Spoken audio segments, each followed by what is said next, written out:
Assalomu alaykum, hurmatli Qo'shko'pir avtolider abunachilari. Sizlarga Ege'dan sotib berari 2018-yilda ishlab chiqarilgan Cobalt mashinamiz sotuvga kelib turibdi. Yurgan kilometrlari 83.000 kilometr yurgan, bo'sh balon, metan, tonirovka, nilonium, poli, chexol hamma narsa qilingan. Yurgan kilometrlari 83.000 kilometr yurgan. Endi bilasizlar, bunda ABS hamma narsa bo'ladi. Bu 18-yil variant.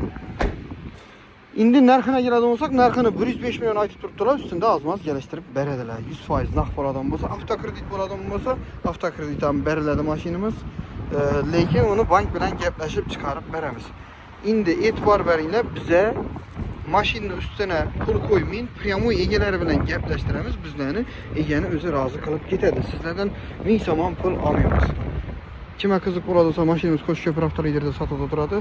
Boş balonları, metalları, hemen narsaları tayyor mashinamizda sizlere 105 million so'm qo'yib berdik. Yil 2018. Kelaverasizlar, Qo'shko'pir avtoliderda 24 soat xizmatdamiz. Xohlagan vaqtlaringiz kelsangizlar bo'ladi. Esa ketdik.